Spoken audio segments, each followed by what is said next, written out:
राधे राधे दोस्तों, जय श्री कृष्णा। कान्हा जी की कृपा हम सब पर बनी रहे, इन्हीं शुभकामनाओं के साथ आज की वीडियो को शुरू करते हैं। दोस्तों, आप सभी का हमारे YouTube चैनल भक्ति में आस्था पर हार्दिक स्वागत है।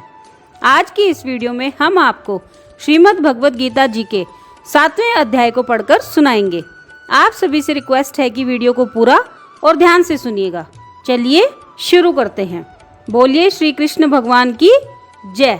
श्री कृष्ण भगवान बोले, हे पार्थ, मुझ में मन लगाकर मेरे ही आश्रय होकर योगाभ्यास करते हुए मेरे स्वरूप का संशय रहित पूर्ण ज्ञान कैसे होगा। सो सुनो, विज्ञान के सहित वह पूर्ण ज्ञान मैं तुम्हें सुनाता हूँ, जिसके जानने से तुमको इस लोक में और कुछ जानना शेष नहीं रहेगा। सहस्त्रों मनुष्यों में से कोई एक सिद्धि प्राप्ति के लिए यत्न करता है। उन यत्न करने वाले सिद्धों में से भी कोई बिरला ही मुझे ठीक ठीक जान पाता है। पृथ्वी, जल, अग्नि, वायु, आकाश, मन, बुद्धि और अहंकार, यह 8 प्रकार की मेरी प्रकृति होती है। इस प्रकृति को अपरा, अचेतन अर्थात जड़ कहते हैं। इससे दूसरी प्रकृति चेतन कहलाती है, जिसने संपूर्ण जगत धारण किया हुआ है। इन्हीं प्रकृतियों से सब प्राणी मात्र उत्पन्न होते हैं, ऐसा जानो। यह प्रकृतियां मुझसे ही उत्पन्न हुई हैं। इस तरह सब जगत की उत्पत्ति और प्रलय का कारण मैं ही हूँ। यह सब संसार मुझ में ही गुंथा हुआ है, मुझसे परे कुछ भी नहीं है। जल में रस, चंद्रमा और सूर्य में प्रकाश तथा सब वेदों का सार मैं ही हूँ। आकाश में शब्द तथा पुरुष में पौरुष मैं ही हूँ।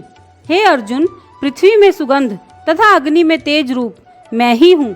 सब प्राणियों में जीवन और तपस्वियों का तप मैं ही हूँ। हे पार्थ, समस्त प्राणियों में सनातन बीज रूप मुझको ही जानना। बुद्धिमानों में बुद्धि रूप और तेजस्वियों में तेज मैं ही हूँ। हे अर्जुन, काम और राग रहित बलवान पुरुषों में बल और पुरुषों में धर्म के विरुद्ध न जाने वाला काम मैं ही हूँ। जितने भी सात्विक, राजस, तामस पदार्थ होते हैं, वे सब मुझसे ही उत्पन्न हुए हैं, परंतु उनमें मैं नहीं रहता हूँ। ये सब मुझ में हैं। सत्व, रज, तम, इन तीनों गुणों के प्रभाव से यह सारा जगत मोहित हो रहा है। इस कारण यह इससे परे मुझ अव्यय परमात्मा को नहीं जान पाता। यह मेरी गुणमयी और दिव्य माया अति दुष्कर है। जो मुझको अनन्य भाव से भजते हैं, वे इस माया को पार कर जाते हैं। हे भारत श्रेष्ठ अर्जुन, 4 प्रकार के जीव मुझको भजते हैं: दुखिया, जिज्ञासु, ऐश्वर्य की कामना करने वाले और ज्ञानी। जिनमें मुझे सदा एकाग्रचित और केवल मेरी भक्ति करने वाले ज्ञानी पुरुष ही श्रेष्ठ लगते हैं, क्योंकि मैं ज्ञानी को अत्यंत प्रिय होता हूँ और वह मुझको अत्यंत प्रिय होता है। यद्यपि ये सभी भक्त श्रेष्ठ हैं, तथापि ज्ञानी तो मेरी आत्मा ही है, क्योंकि वह मुझ में ही मन लगाकर मुझको ही सर्वोत्तम गतिमान मेरा ही आश्रय ग्रहण करता है। वह ज्ञानी अनेक जन्मों के बाद मुझे पा लेता है। ऐसा महात्मा अति दुर्लभ मिलता है, जो सब जगत को वासुदेव में समझे। हे अर्जुन, जो भक्त श्रद्धा पूर्वक जिस जिस देवता का पूजन करना चाहते हैं, उन पुरुषों की उस श्रद्धा को मैं दृढ़ कर देता हूँ। यह उस श्रद्धा से युक्त होकर उस देवता की आराधना करता है, फिर उसको मेरे ही रचे हुए काम फल प्राप्त होते हैं, परंतु उन अल्प बुद्धि वालों का फल नाशवान है। देवताओं की आराधना करने वाले देवताओं को मिलते हैं।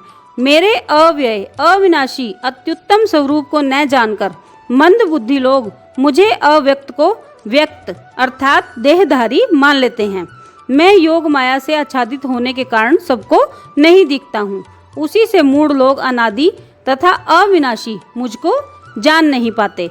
हे अर्जुन, मैं भूत, भविष्य और वर्तमान के सभी प्राणियों को जानता हूँ, पर मुझे कोई भी नहीं जानता। इच्छा और द्वेष से उत्पन्न होने वाले सुख, दुख आदि द्वंद्वों के मोह से जगत के सभी प्राणी भ्रम में फंस जाते हैं। जिन पुण्यात्माओं के पाप नष्ट हो गए हैं, वह पुरुष द्वंद्व, मोह आदि से छूटकर दृढ़ निश्चय करके मेरी भक्ति करते हैं।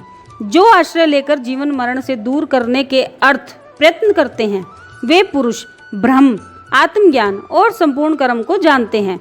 जो अधिभूत, अधिदेव और अधियज्ञ इस सब में व्यापक मुझे जानते हैं, वे समाधि निष्ठ पुरुष मरण काल में भी मुझको प्राप्त होते हैं। ये था 7वां अध्याय।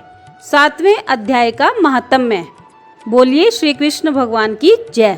श्री नारायण जी बोले, हे लक्ष्मी, एक पटेल नामक नगर था। वहाँ एक शंकुकरण नामक वैश्य रहता था। वह व्यापार करने को नगर के बाहर कहीं प्रदेश को जा रहा था। रास्ते में शंकुकरण को एक सांप ने डस लिया, जिससे वह मर गया। तब उसके साथी उसकी दाह क्रिया करके आगे को सिधारे, और जब लौटकर घर आए तब उसके पुत्र ने पूछा, मेरा पिता शंकुकरण कहाँ है? तब उन व्यापारियों ने कहा, तेरे पिता को सर्प ने डस लिया था, सो वह मर गया, और यह पदार्थ तेरे पिता का है, सो तू ले ले। उन्होंने 1 करोड़ रुपया दिया और उसकी गति कराने को कहा, क्योंकि वह अधोगति से मरा था। तब उस बालक ने घर आकर ब्राह्मणों से पूछा कि सर्प के डसे हुए मरे की गति कैसे करनी चाहिए। पंडितों ने कहा, नारायण बलि क्रिया कराओ, उड़द के आटे का पुतला बनाकर चुन्नियाँ चढ़ाओ। जैसी विधि पंडितों ने कही वैसी उन्होंने करी। बड़ा यज्ञ किया, बहुत से ब्राह्मण जिमाए, श्राद्ध पिंड पत्तल सब कराया। बाकी द्रव्य जो बचा चारों भाइयों ने आपस में बांट लिया। एक पुत्र बोला, जिस सर्प ने मेरे पिता को काटा है मैं उसको मारूंगा।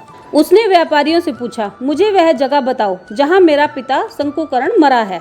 व्यापारियों ने कहा, चल वह ठोर तुझे बता दें। उसे वहाँ ले जाकर खड़ा कर दिया। वहाँ देखा तो एक बाम्बी थी, जिसे वह कुदीले से खोदने लगा। जब छेद बड़ा हुआ तो वहाँ से एक सर्प निकला। सर्प बोला, तू कौन है? मेरा घर क्यों खोदता है? बालक ने कहा, मैं शंकुकरण का पुत्र हूँ।